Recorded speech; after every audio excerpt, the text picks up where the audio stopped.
DTV, el periodismo en el Congreso.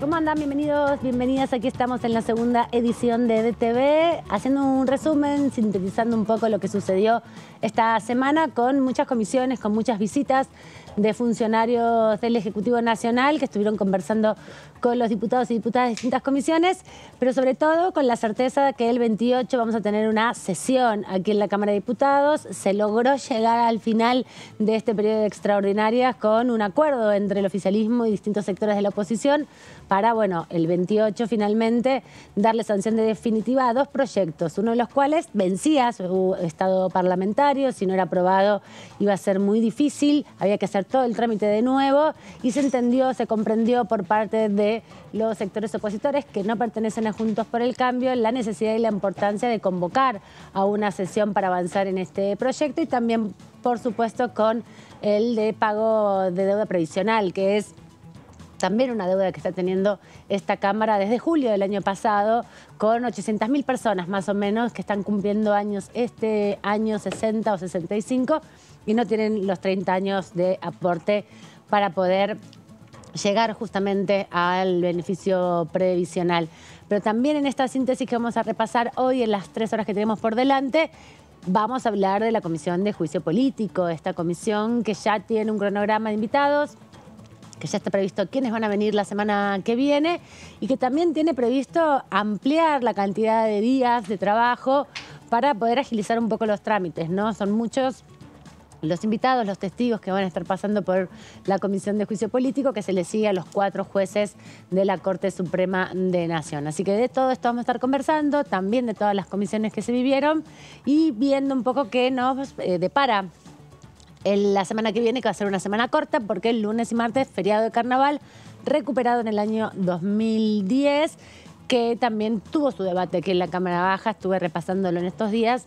Fue muy importante recuperar ese feriado que durante la última dictadura cívico-militar había sido suspendido y fue un trabajo arduo y muy intenso de las organizaciones murgueras del país. Así que muchas provincias tienen sus festejos de carnaval, lunes y martes. Hay que ir a visitar esos distritos para vivir esta experiencia tan interesante que es la cultura popular expresada a través de las distintas agrupaciones del carnaval, algunas murgas, otras comparsas, de todo un poco, muy variopinto también aquí en la Argentina la expresión de esto. José Di Mauro, ¿cómo anda? Bienvenido, buenas tardes. Hola Amanda, ¿cómo estás? Tal cual habíamos hablado días pasados, bueno, es un febrero infrecuente realmente por la cantidad de comisiones que hay. Bueno, convengamos, el Gobierno Nacional envió este año 27 proyectos para el temario de extraordinarias, 27 que después fueron 28 cuando se le sumó la ley Lucio, y que en realidad son 35, porque hay que considerar por separado los proyectos que tienen que ver con la creación de universidades. Bueno, de esos 35, veremos cuándo. En principio se tratarían, en el último día de febrero se tratarían 2 de esos temas, pero bueno, más allá de esa cuestión, hubo mucha actividad esta semana y la anterior también de comisiones, así que bueno, es lo que decíamos, un febrero infrecuente. Totalmente. ¿Cómo anda Fabián Wallman? ¿Todo bien? Bien, muy bien, Amanda Alma, ¿cómo está usted? Bien, acá un poco acelerada estoy. Acelerada, con ganas de carnaval, de festejar el fin de semana, de fiesta popular. Y sí, un poco de alegría a este pueblo. Y la verdad que le viene bien a la gente, digámoslo, a Después pesar del frío, ¿no? Después de la cifra de la inflación, qué mejor que ahogar las penas en un vaso de vino con el carnaval. Y a pesar del frío del día de hoy, no sé ustedes cómo lo vivieron, pero gente que está poniendo, por primera vez en mi vida festejo un cumpleaños en invierno. Sí, no, es verdad, porque cambió mucho la temperatura. Lo que no cambió la temperatura es acá, que está bastante caliente. Sí, acá adentro se vive bien. ¿Agua nieve en Mar del Plata? Sí, pero está bastante caliente y yo me refería al clima político, porque la reunión de la Comisión de Juicio Político ayer estuvo bastante picante, con idas y vueltas, entre que lo tuvieron como protagonistas al diputado Tonelli y al diputado Tailade, un cumpleaños que se festejó en la sala de Eduardo Valdés, y la definición, de, como vos bien decías, de una cantidad de testigos, inclusive acuerdos entre el oficialismo y la oposición acerca de un invitado muy importante, que es el uno de los principales asesores en otra época de Lorenzetti, que es de Mearchi, y que iba a ser citado en principio para la semana próxima, y Oliveto propuso posponerlo para tener primero todos los antecedentes de los demás empleados judiciales y recién avanzar con él en otra etapa. Una cuestión bastante para observar en ese sentido al acuerdo que han llegado a partir de las causas que presenta la coalición cívica contra el ex titular de la Corte Suprema. Y se suma también en esta discusión la voz de Graciela Ocaña, ¿no? Que también pide ampliación de prueba, que también pide la participación de testigos. Ahí ya dentro del propio espacio del interbloque de Juntos por el Cambio, voces disidentes, ¿no? Respecto a la defensa o a la discusión que tienen dentro de Juntos por el Cambio de que no es apropiado avanzar con este juicio político. Claro, el diputado Oliveto que anunció que, bueno, que va a denunciar las presiones de parte del integrante de la Corte Suprema, Ricardo Lorenzetti. Sí, también, eso se dijo mucho y hubo un ida y vuelta interesante respecto a cuáles son los mecanismos, ¿no? A veces se dice en la Cámara o, bueno, las notas periodísticas que hay algunas llamadas inapropiadas. Ayer hubo un rato de muy intenso, de mucho intercambio de opiniones, ¿no? De hecho, muchos diputados del oficialismo, lo que dice Oliveto es que por una nota periodística habría habido comunicaciones del juez Lorenzetti con diputados del oficialismo para no ser él el centro de, digamos, la investigación, ¿no? Del juicio político, pero el oficialismo se va separando. Involucró también al gobernador Zamora, a quien le va a llevar una denuncia a Comodoro Pi el próximo lunes, también por haber de alguna manera interferido en lo que es la relación con Lorenzetti. Y a propósito de esta saga, creo que también resultó muy interesante los antecedentes que planteó Tailade en cuanto a la posibilidad de que el Congreso se plante como, de alguna manera, definidor de cuestiones ligadas con causas penales. Recordó dos causas en las cuales el Senado había puesto penas a un periodista y a un ex senador durante 48 horas. A pesar que hubo en ese caso habeas corpus y efectivamente no correspondía porque no estaba obstaculizando la labor del Congreso, que es lo que efectivamente tiene que pasar para que tome ese tipo de medidas la Cámara de Senadores o de Diputados, sí dejó establecido por parte de la Corte Suprema que las medidas eran conducentes. O sea, dejó establecido que puede arbitrar medidas de arresto la Cámara de Senadores o la Cámara de Diputados. Una discusión que se puso en juego en función de la convocatoria de los testigos. Claro. Que por ahí fue el primero Tonelli de decir, no pueden venir determinados testigos, en el caso de el ex o a un ministro de Seguridad, no sabemos, Marcelo D'Alessandro, y el asesor, el vocero de Rosati. Claro, estamos contándoles un poco lo que fue sucediendo ayer en 4 largas horas y media de una comisión que parecía que iba a ser un poco más sintética porque era un trámite de ponerse de acuerdo en el funcionamiento, lo que va a pasar de ahora en más, ¿no? Ya se admitieron las 14 denuncias, están también admitidos en ese informe de admisibilidad que se aprobó la semana anterior algunas de las pruebas que se fueron presentando para respaldar las denuncias. También, obviamente, en el informe de admisibilidad hubo una etapa, una instancia, un momento de convocatoria a testigos, de nombrar hacer un listado de los testigos, por lo menos que tenían que participar a partir de las denuncias que ya se habían hecho, todo eso se desprende también de lo que apuntan las denuncias presentadas, ¿no? Recordemos que son 14, 7 son de diputados, diputadas de la Nación, algunos del oficialismo, otros de la oposición, y otras 7 son de organizaciones de la sociedad civil y de particulares. En esas otras denuncias aparecen señalamientos específicos de testigos que podrían ser citados porque son nombrados a partir de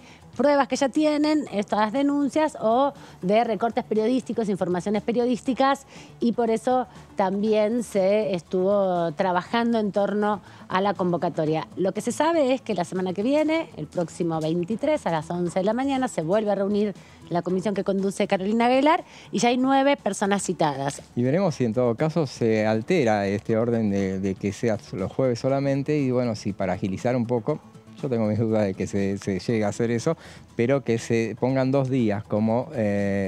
audiencias, ¿no? Claro, para mantenerlo más, mantenerla más activa.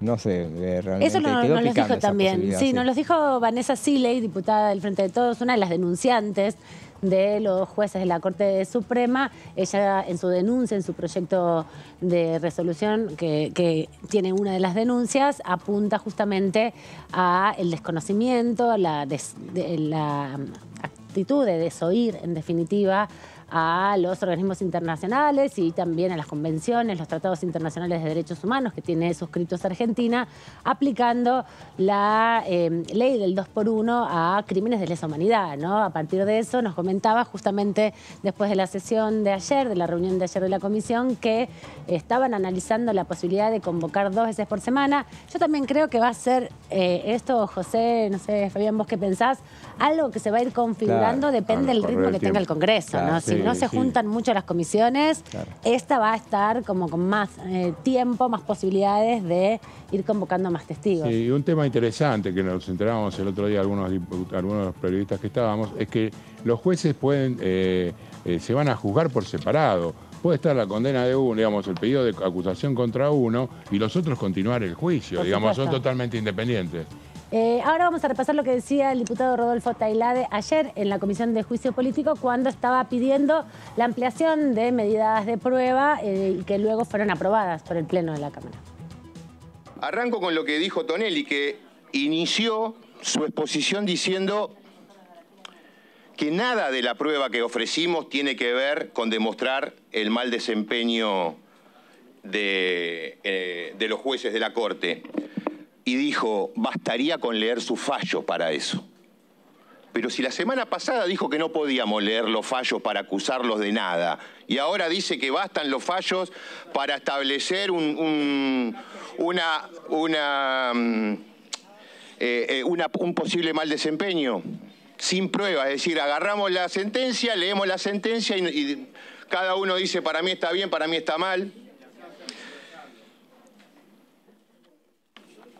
Los que tergiversan son ustedes. Bueno, sí, perdón. Pero arranco con eso y sigo con que la verdad no encuentro ningún testigo en el listado que hemos propuesto, ya votado o que se está por votar, que no tengan conocimiento de los hechos total o parcialmente.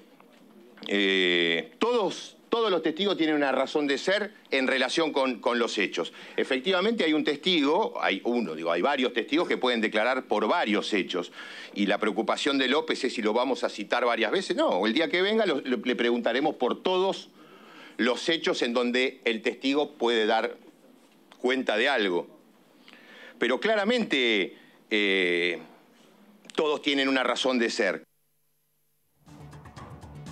Escuchábamos justamente ahí el diputado Tailade en el contexto de la comisión, una comisión, como les comentábamos, que fue muy importante, muy intensa. Y ayer también les recordábamos que es importante seguir este debate parlamentario porque es bastante excepcional que se dé un proceso de juicio político. Es una herramienta, un instituto, una modalidad que tiene la Cámara de Diputados y la Cámara de Senadores, el Congreso de la Nación, para controlar el desarrollo y el funcionamiento de los otros poderes, el Ejecutivo y el Poder Judicial. Y uno de los integrantes de esta comisión, y además uno de los que también viene participando activamente, es el diputado Leopoldo Moró, del Frente de Todos, a quien le agradecemos este rato aquí en la segunda edición. Muchas gracias por estar. No, gracias por la invitación. Bueno, ayer ya se conoció la lista de los primeros testigos. Esto indica entonces que ya están trabajando claramente en la producción de la prueba, ¿no? Para consolidar esas 14 denuncias que se han hecho. Sí, exactamente. Bueno, se han ido dando pasos muy firmes en el marco de la responsabilidad con que está actuando la comisión y finalmente llegamos efectivamente a esta etapa. cuando se inició este procedimiento, este proceso, muchos decían que se trataba de un circo, de un show o de una pretensión revanchista del Frente de Todos, pero a medida que se fue desenvolviendo, en primer lugar nos encontramos con que ya no somos la única fuerza política que promueve el juicio político. Se ha incorporado otra fuerza, en este caso la coalición cívica. Si bien lo hacen sobre un solo magistrado, de todas maneras participan activamente del proceso de juicio político. Y bueno, esta etapa probatoria es muy importante, es fundamental.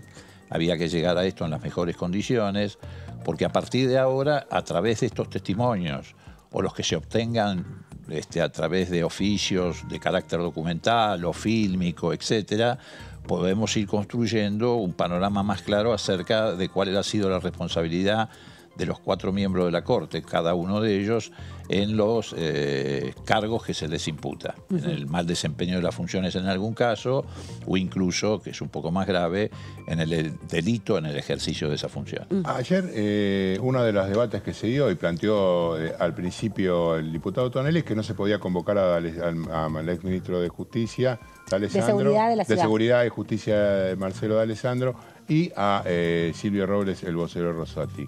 Y el otro tema en el que usted intervino tenía que ver con el de las llamadas telefónicas y la posibilidad de acceder al listado, no al contenido de las llamadas. ¿Por qué no le explica a la audiencia de Diputados TV por qué efectivamente eso lo puede hacer directamente la Cámara de Diputados sin tener que recurrir a un fiscal, según lo que argumentan, digamos, desde la bancada? Bueno, en primer lugar, respecto a los testigos, en este caso Robles y D'Alessandro, pero vale para todos, tienen la obligación de venir, y si no, incurren en un delito, si se niegan a testificar. Después, cuando vengan, bueno, cada uno hará el descargo que crea conveniente. Nosotros vamos a garantizar, obviamente, todos los derechos que consagra la Constitución en el debido proceso, en la defensa en juicio.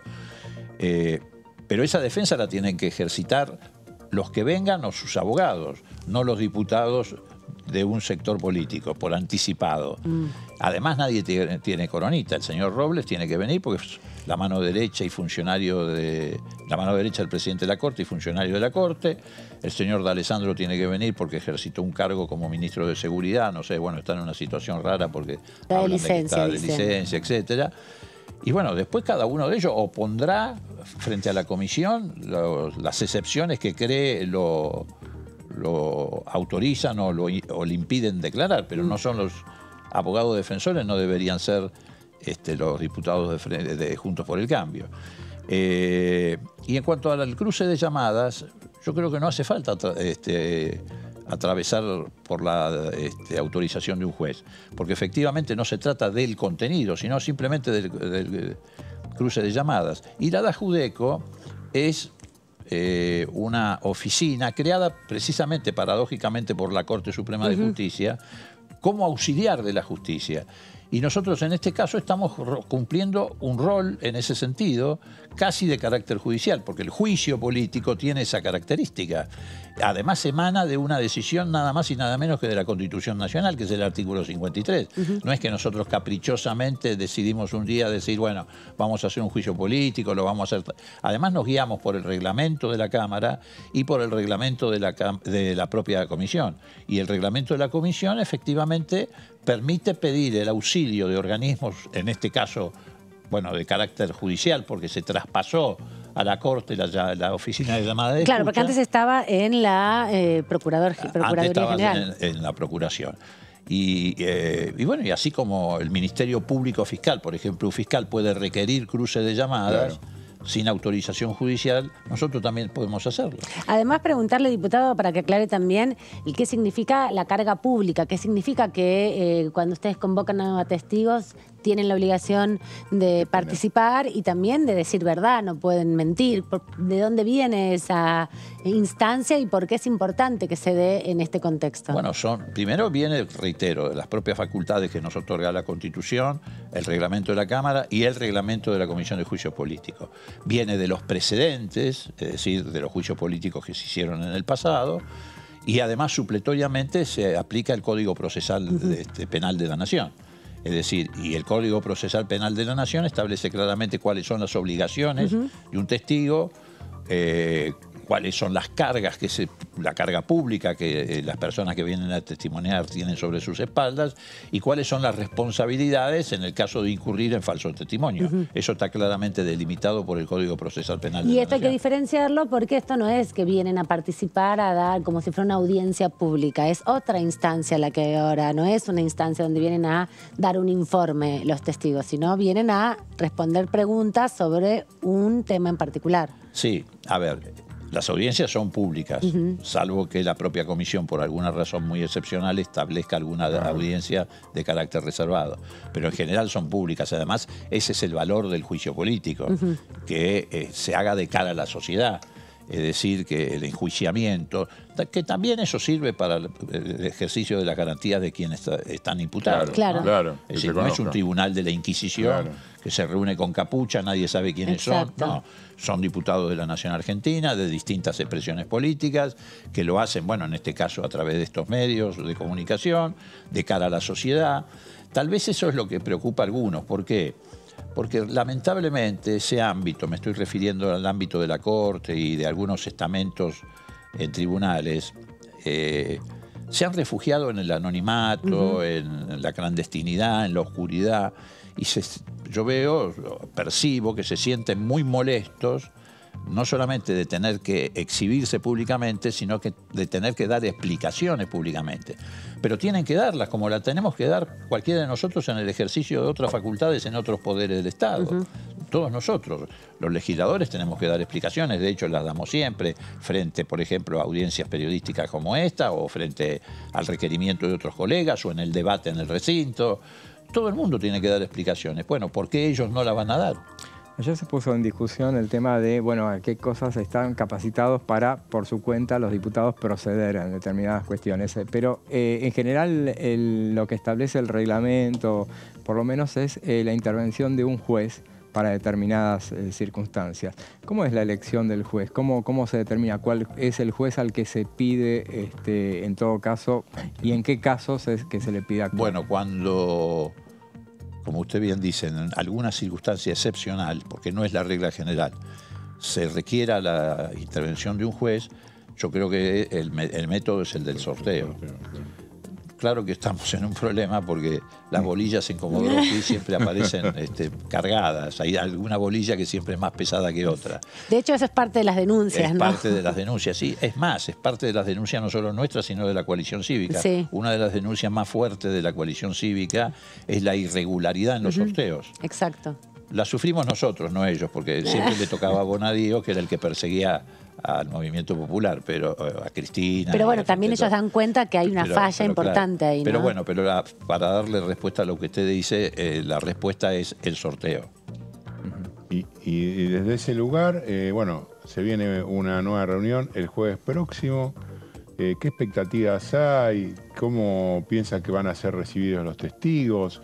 ¿Conoce a alguno de ellos? ¿Ha leído lo que han hecho?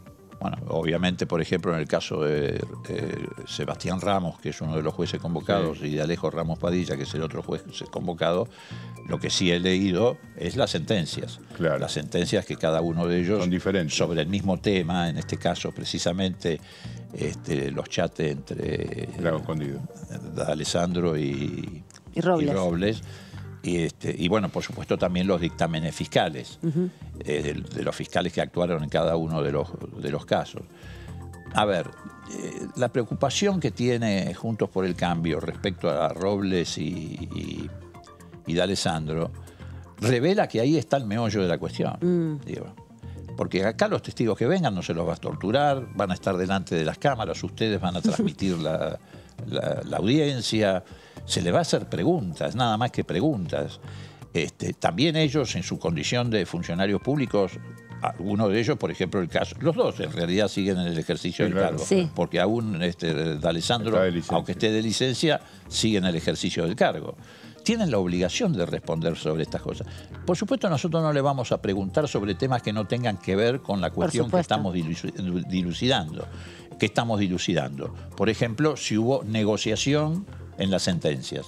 Si Robles, de Alessandro, uno en su condición de mano derecha del presidente de la Corte, y otro en su condición de casi, en ese momento, de Larreta, ¿no? jefe de campaña de Larreta, negociaban una sentencia. Eso es lo que estamos averiguando, porque ese es el objeto de la reunión de esta comisión. No le vamos a preguntar sobre los chats donde estaban hablando del pago de las coimas de las grúas que acarreaban autos en Buenos Aires.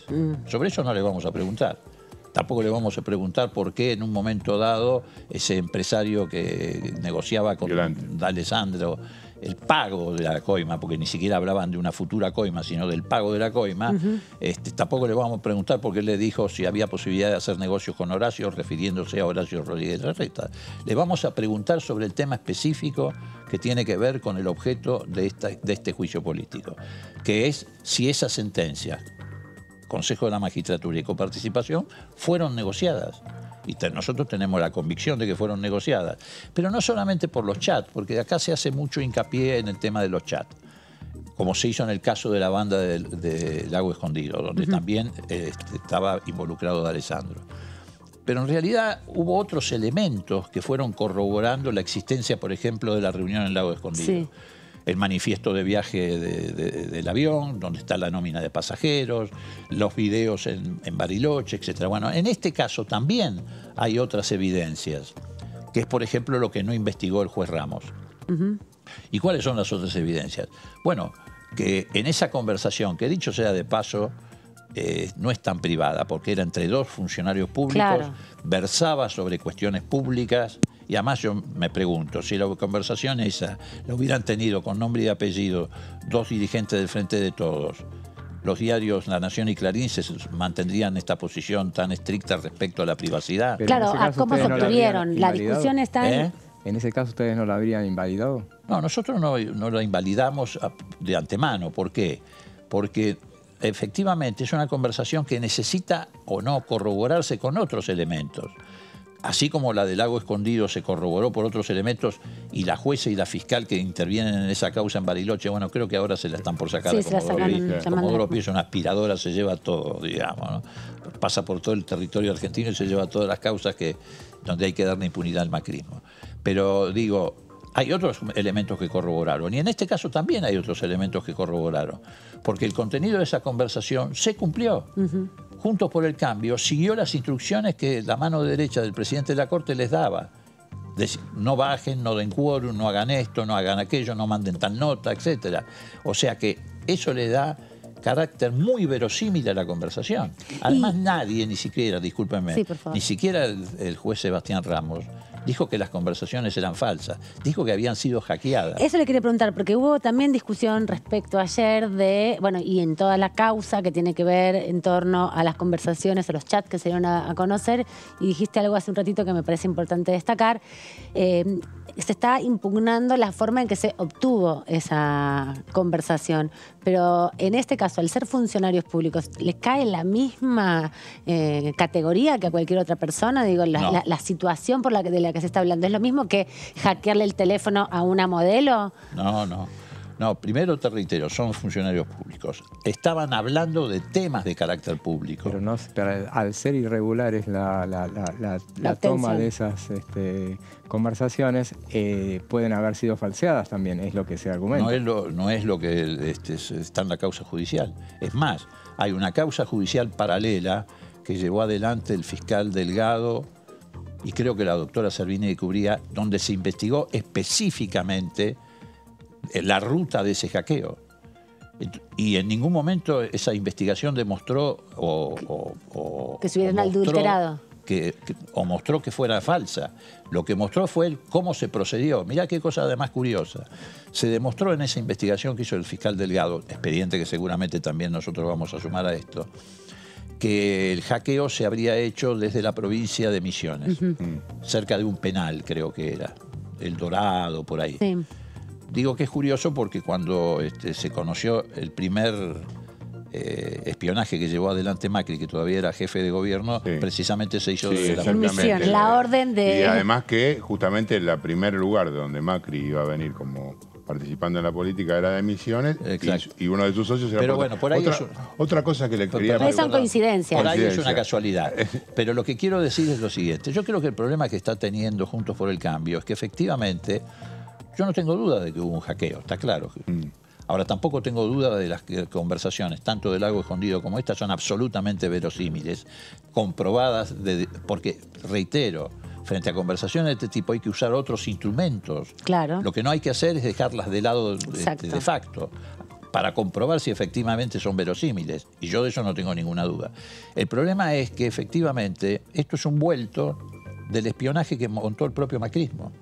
Yo estoy absolutamente convencido que este hackeo lo llevaron adelante los grupos que, para salvar a Macri, en un fallo insólito, vergonzoso y peligrosísimo para la institucionalidad argentina, dictó en su momento Brugli y Bertucci, que son dos paragolpes que tiene el macrismo para garantizar su impunidad en la Cámara Federal. ¿Qué decía ese fallo? Que todo lo que había ocurrido en materia de espionaje ilegal, que fue el espionaje ilegal más grande de la historia democrática argentina, en la época del macrismo, excluyo por supuesto los gobiernos militares, había sido practicado por cuentapropistas. Para salvarlo a Macri, dejarlo afuera a Macri de la responsabilidad, porque ustedes saben que el presidente de la Nación tiene una responsabilidad directa sobre el aparato de inteligencia nacional. Arribas y Magdalani. Arribas, a Magdalani, etc. Y los dejaron afuera con el fallo.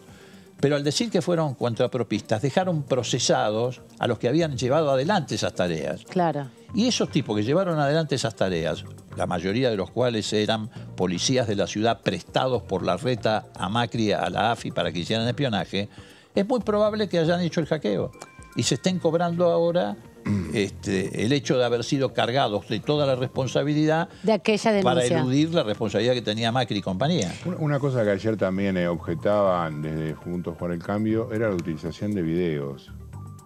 Cuando hablaban, que demostraban la cercanía. Sí, los vínculos personales. Pero no es solamente que demuestren la cercanía. El problema es que los jueces, ustedes lo saben, está absolutamente delimitado, los jueces no pueden reunirse con las partes en un proceso si no es con la presencia de la contraparte. Exacto. O eventualmente de las víctimas, de acuerdo a la naturaleza del proceso. Exacto. Pero eso está dicho además por la propia Corte Suprema de Justicia de la Nación.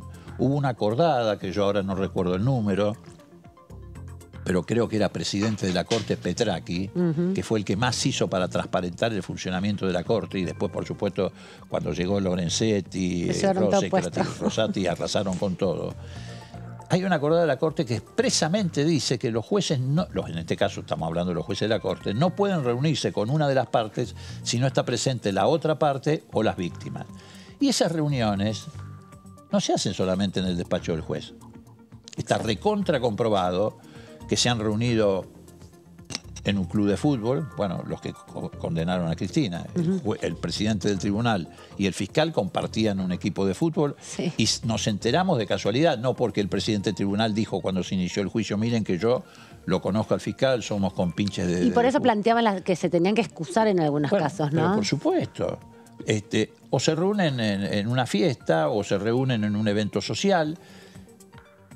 Por ejemplo, en el caso de la sentencia sobre coparticipación, en un evento social estuvieron sentados en una misma mesa conversando uno de los denunciantes o de los que demandaba en nombre de la ciudad y el secretario que llevaba adelante la causa.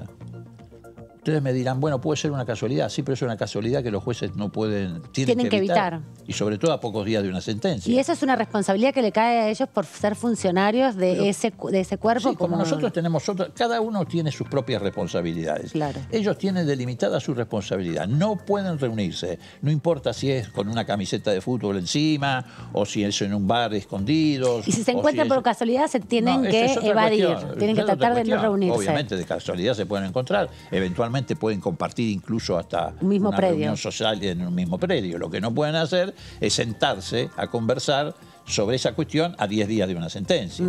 Digo, a ver... Pero no es una cuestión moral, sino que también es una obligación. Es una cuestión de carácter ético por un lado y es una cuestión que está regulada por el otro, absolutamente regulada.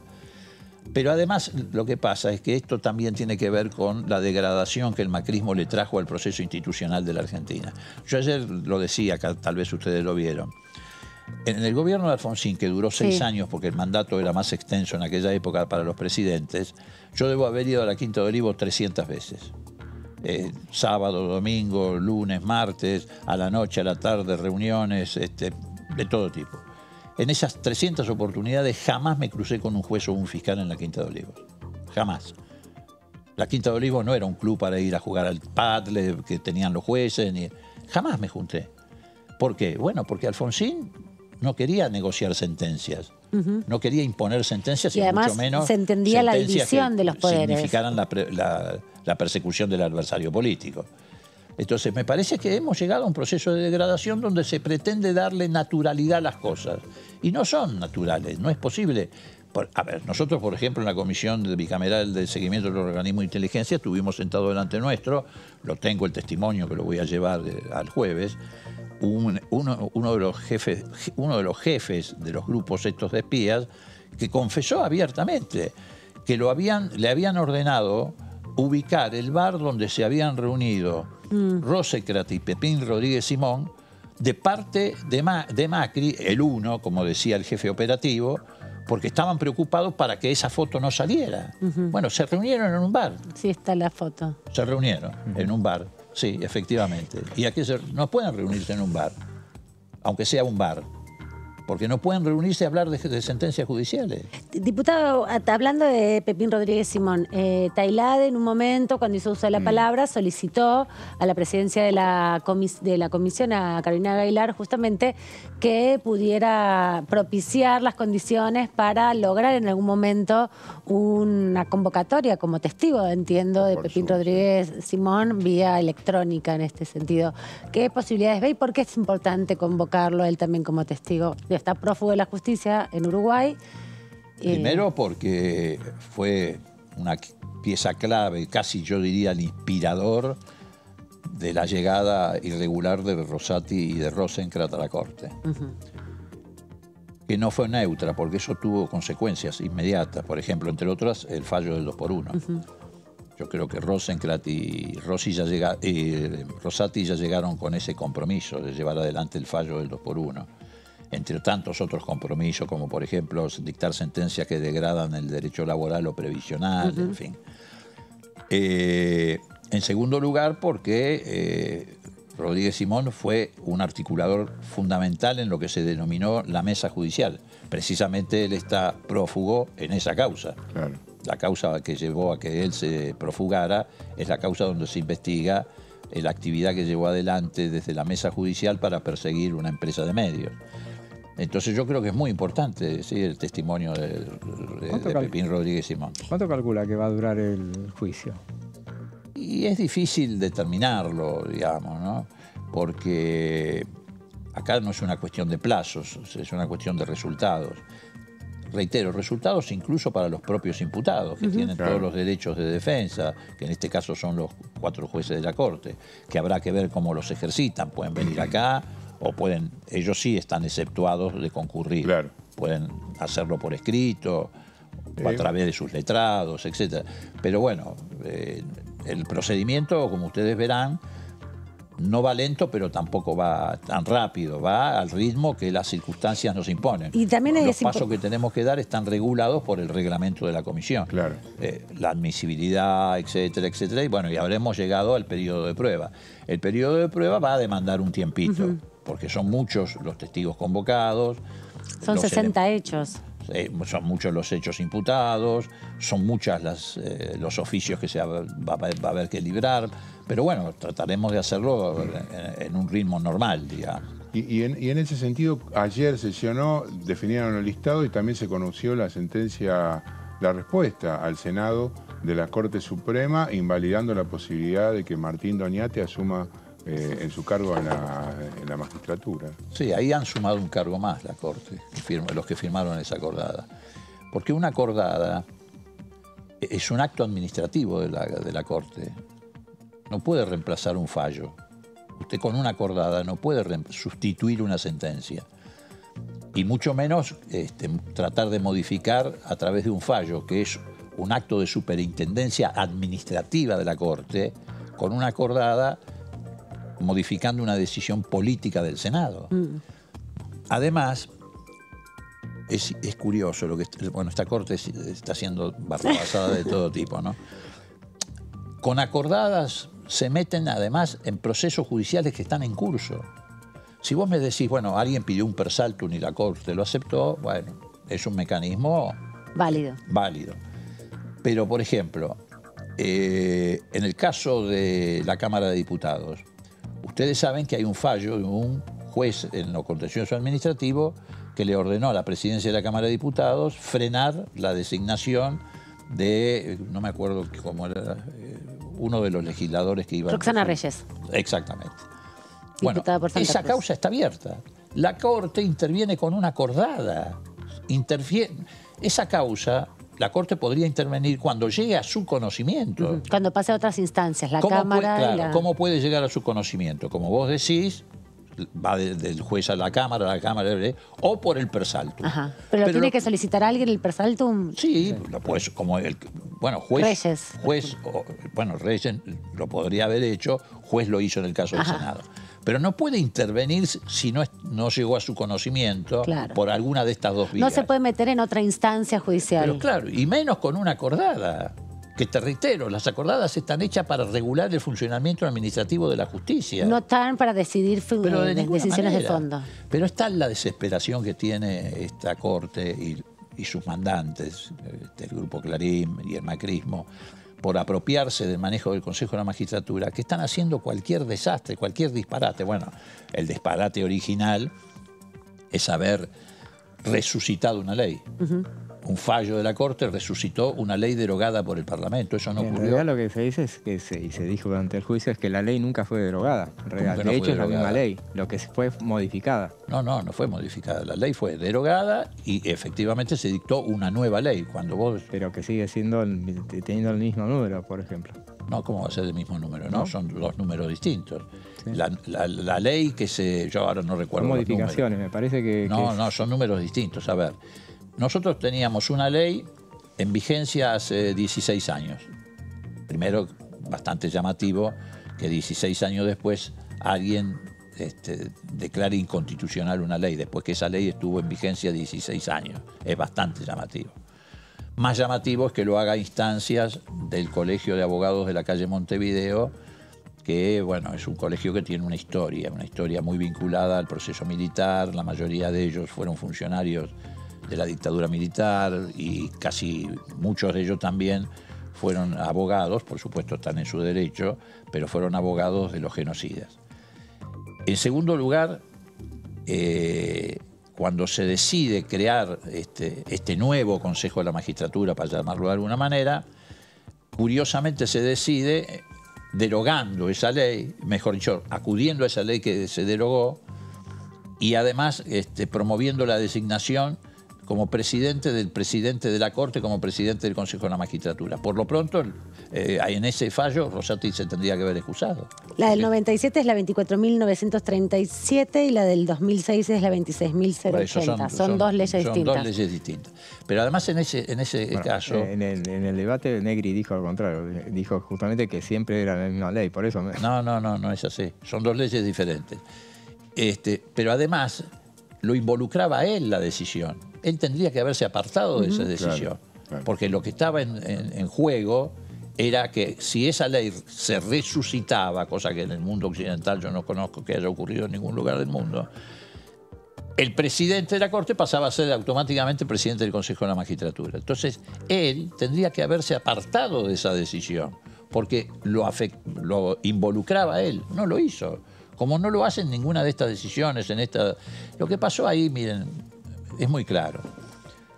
Ellos no previeron el resultado que tuvo la elección del estamento de abogados, que, como ustedes saben, permitió que entrara por la minoría Héctor Recalde. Ellos creyeron que Juntos por el Cambio iba a obtener mayoría y minoría, como venía ocurriendo en realidad en elecciones anteriores del estamento de abogados. Cuando vieron que ese resultado lo incorporaba a Héctor Recalde y eso podía cambiar la correlación de fuerzas dentro del Consejo de la Magistratura, dijeron, no, esto tenemos que volver a reequilibrarlo en nuestro favor. Y entonces ahí es donde empezaron a meterse con las decisiones del Senado, con las decisiones de la Cámara de Diputados. Es decir, acomodar los muñecos para seguir teniendo mayoría. ¿Para qué quieren seguir teniendo mayoría? Bueno, los televidentes deben saber que el Consejo de la Magistratura es el que resuelve la designación de magistrados y también la remoción de magistrados. Y ellos quieren seguir protegiendo a Bruglia y a Bertucci y seguir impidiendo que se los reemplace con magistrados que ya han sido elegidos en concurso público por oposición antecedente, no a dedo como los eligió Macri a estos dos tipos. Entonces quieren bloquear esa decisión y para eso necesitan mantener la mayoría del Consejo de la Magistratura a como sea. Porque además esto también forma parte del blindaje a la banda del Lago Escondido. Porque todos esos jueces y fiscales que aparecieron, digamos, aceptando una dádiva y que después para cubrir el delito de dádiva inventaban 20.000 delitos más, se tiraron medio código penal encima, ¿dónde se lo juzga? En el Consejo de la Magistratura. Exacto. Se los puede remover ahí. Es ahí donde se los puede remover o no. Entonces, para mantener el blindaje y seguir defendiendo a la banda del Lago Escondido y seguir defendiendo a Bertucci y a Bruglia, Rosati y Juntos por el Cambio necesitan mantener a como sea la mayoría del Consejo de la Magistratura. Y si no tienen mayoría, mantenerlo como están manteniéndolo, paralizado. Gracias, diputado, por este ratito aquí en la segunda edición de TV. Nosotros nos vamos a repasar ahora qué decía el diputado Tailade hace un ratito aquí en la primera edición. Yo creo que vamos a ir por paso. Lo primero es iniciar una investigación profunda, seria, racional también, y al cabo de la investigación, que va a durar un tiempo porque fueron aprobadas muchas medidas de prueba, los cargos son muchos también. Al cabo de eso veremos qué cargos quedan vigentes, digamos. Yo, por ejemplo, no veo que vaya a votar al final de la investigación todos los expedientes. Hay expedientes que a mí no me... Veremos después con la prueba, pero en principio no me convencen. No son causales de juicio político. No me convencen, exacto, para fundar una imputación de mal desempeño. Pero, así que todavía eso hay un final abierto en relación a eso. Ahora, una vez que tengamos eso, veremos si el contexto, la situación, la relación que tenemos con las distintas fuerzas parlamentarias da para empezar a tener algún tipo de negociación. Pero la verdad que hoy no nos proponemos convencer a los demás. La verdad que me parece que va a ser una etapa de investigación muy intensa y creo que no hace falta que nosotros, en algún caso no hace falta que nosotros convenzamos. Algunos se seguramente van a acompañar, más allá de que si lo ponemos o no lo ponemos en consideración en el recinto, van a acompañar algunas cosas. La Cámara está paralizada no desde que iniciamos el juicio político, desde mucho antes de iniciar o de anunciar el juicio político, sí. No de iniciar, de anunciar el juicio político. La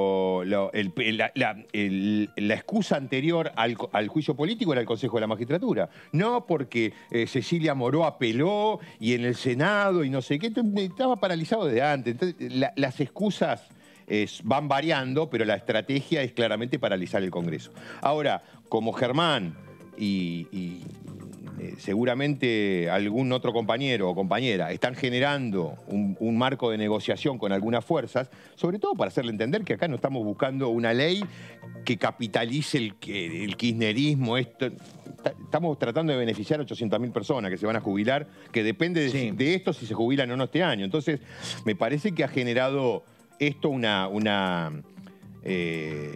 ha impactado en la oposición. Hay algunos diputados y diputadas que están dispuestos a participar y creo que nos estamos encaminando a tener 129, 130, pero en principio pareciera que puede salir. Bueno, los distintos diputados del Frente de Todos que están analizando el desarrollo de este juicio político, muchos de los protagonistas, ¿no?, de estas últimas reuniones, también coincidente entre Moró y Tailade, su participación, además de la Comisión de Juicio Político, en la Comisión de Inteligencia, de seguimiento de los órganos de inteligencia. Ayer se habló bastante del tema sí, claro, porque ya hay mecanismos desarrollados por la propia Cámara de Diputados y del Senado, por el Congreso de la Nación. La de Inteligencia es una comisión bicameral, en relación también a qué se puede pedir y cómo se pueden librar oficios para que el Congreso convoque a distintos funcionarios o a participantes de distintos ámbitos, por ejemplo, los órganos de inteligencia, lo mismo con el Poder Judicial, porque son instancias de otro poder. Los organismos de inteligencia dependen del Ejecutivo, entonces ahí hay un contrapeso, una relación que se da siempre que es importante explicar respecto a cómo se pueden ir controlando los distintos poderes, porque acá está representada la mayoría de la sociedad. Hay una cuestión interesante que se dio casi al final cuando propusieron los nuevos testigos, luego de que Rodolfo Tailada propusiera al juez Ramos y al juez Ramos Padilla. Alejandro Rodríguez propuso la presencia del presidente de la Nación, por ser, digamos, el principal denunciante en un principio junto a los gobernadores. Y hubo una negativa de parte del Frente de Todos. La verdad es que hubiese estado interesante y creo que hubiese elevado bastante la audiencia y la posibilidad de que sea explicado por el propio Alberto Fernández el hecho de que se hiciera presente en la Cámara de Diputados. Igual la pregunta ahí... Pero digamos, no sé si podría aportar mucho más de lo que aportó, pero sí me parece que desde el punto de vista, que es algo que también lo propugna el propio oficialismo, que es que tenga reverberancia, que efectivamente esto se pueda conocer en la mayor, forme parte de la agenda, le hubiese dado una importancia mayor a la presencia de Alberto Fernández. Sí, pero ahí hay que pensar varias cosas, ¿no? Por un lado, bueno, si bien no hay ninguna denuncia presentada directamente por el presidente de la Nación y los gobernadores, sino que está tramitada a través de los diputados del Frente de Todos. De hecho, Eduardo Valdés es uno de los firmantes de ese proyecto, junto con Mara Brauer y otros 14 diputados. También Marcelo Casareto nos comentaba que era uno de los que había firmado. Tanto Valdés como Mara Brauer fueron quienes defendieron esa postura cuando se discutía la admisibilidad de las denuncias. En carácter de testigo tendrá que ser invitado. Digo, la propuesta de Alejandro Topo Rodríguez era que venga como testigo, ¿no? Pero él propició una denuncia, entonces es como una posición un poco incómoda, ¿no? Sos testigo, no sos. Claro. Y los gobernadores que van a invitar también en calidad de... Sí, pero los gobernadores van a venir también en términos de que ellos pidieron ser amicus curiae en la causa de la coparticipación y fueron rechazados sus pedidos de audiencia ante la Corte. Entonces, claro, no lo consideraron. Entonces ahí hay como un interés directo de intervenir en la causa, porque por el Ejecutivo, quien iba en representación del Ejecutivo es el ministro del Interior, que sí puede ser llamado como testigo. En sentido de también, bueno, más allá de la intención política que tiene el juicio político, también hay un reglamento que hay que cumplir y hay determinadas pautas que se establecen. No es que puede venir cualquiera a participar del juicio político. Por eso le preguntaba yo a Valdés, al diputado Moro, cuál es la importancia de la responsabilidad que tiene alguien como testigo, ¿no? Porque no es que cualquier persona va a venir a opinar sobre el juicio político, como se hizo en las audiencias de, por ejemplo, aborto, que cualquier persona no es una era invitada. Pública, exacto, es un juicio, tiene otras pautas, no es lo mismo que, no sé, vengan organizaciones a hablar sobre la ley de humedales o sobre el aborto legal. Digo, ahí es otra instancia, es una audiencia pública y el pueblo participa a partir de ser invitado por algún diputado. Acá hay una carga pública, hay un proceso, hay algunas pautas particulares que se tienen que cumplir, ¿no? Y me parece que siempre es importante ponerlo sobre la mesa, porque vamos a ver a funcionarios en otro rol. No vienen a rendir un informe de gestión, vienen a responder preguntas, ¿no? Aparte, imagínate lo que hubiera sido la presencia del presidente de la Nación en esa reunión, que se hubiera transformado en una virtual interpelación sobre ese tema en sí, pero hubiera sido interpelación. Claro, entonces ahí hay como también una mirada que, más allá del impacto público que pueda tener, hay que recordar que estamos en un proceso particular, que no es habitual en la Cámara de Diputados ni de Senadores, porque es una herramienta muy específica de control de un poder, en este caso el legislativo, sobre otros poderes, en este caso el judicial, ¿no? También porque vemos bastantes funcionarios y vemos bastantes personalidades importantes que pasan por la Cámara de Diputados, pero acá hay un rol diferente, ¿no? Hay una instancia que es distinta. Totalmente, y ayer se hizo mucho hincapié en el hecho de que, bueno, que en un pasaje se hacía referencia a que había que hacer, o lo bueno de llevar los juicios políticos al debate, ponerlos en consideración, y bueno, algo que no sabía, que esa comisión en general no está activada. cosa que es absolutamente normal, me parece, que no podés estar en juicio político permanente porque te presenten proyectos. Claro, claro, eso tiene que ver porque hay que recordar que en los últimos 4 o 5 años se han presentado por lo menos 40 pedidos de juicio político a funcionarios del... El presidente tiene 15. Claro, el presidente de la Nación, a funcionarios de los ministerios, a los jueces de la Corte. De hecho, también cuando Paula Oliveto hizo su ratificación de la denuncia, que le pasó un poco la factura Juntos por el Cambio, porque en el 2017 no lo habían acompañado, Álvaro González después habló con nosotros aquí en vivo en Diputados TV. Él era presidente en el 2017 de la Comisión de Juicio Político y dio su apreciación. Dijo, bueno, en ese momento nos parecía que no eran suficientes las razones por las cuales activar esta comisión, ¿no? También ahí hay una mirada sobre la gravedad de los hechos. Y hay que decir que acá son 60 los hechos que están un poquito más de 60 los hechos que están concentrados en las 14 denuncias. Son un montón. Sí, sí. No son 2 o 3 razones. Y además que efectivamente la coalición cívica de alguna manera también está planteando allí en una disyuntiva Juntos por el Cambio, porque los arrastra con estos juicios a una postura que en un primer momento no quería avalar de ninguna manera la situación judicial y hoy está planteado en otros términos a pesar de haber rechazado las causas en bloque, pero están participando de lo que lleva el Frente de Todos y colaboran y lo hacen muy activamente. Sí, vamos a escuchar sus preguntas también seguramente, ¿no? Porque tanto Alejandro Topo Rodríguez de Identidad Bonaerense como los diputados que forman la comisión, que son de Juntos por el Cambio, van a participar de la instancia testimonial, ¿no? Claro. Sí, en uno o en otro sentido, digamos. Van a tratar de, por supuesto, llevar agua para su molino en función de lo que habían planteado durante la comisión, que por ejemplo, en el caso, de, como decíamos antes, de Alessandro y Robles, preferirían que no vayan a declarar.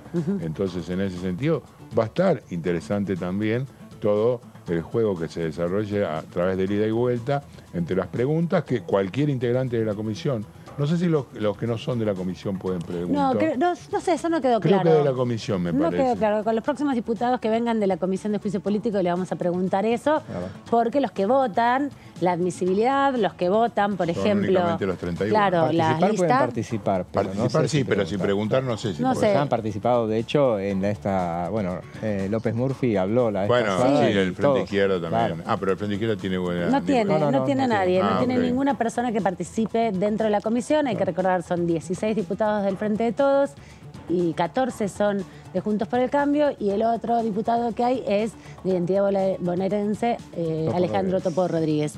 Después, en la próxima hora, cuando tengamos otras entrevistas, vamos a ir averiguando si son también los diputados que no pertenecen a la comisión, que son de otras fuerzas o de las mismas fuerzas representadas, pueden o no hacer preguntas. Entiendo que lo único que no pueden hacer es votar. El resto de las cosas sí pueden hacer los diputados en cualquier otra comisión. Pero como esta es especial, vamos a preguntárselos a nuestros próximos invitados. Mientras, vamos a una pausa rapidita y volvemos en un instante.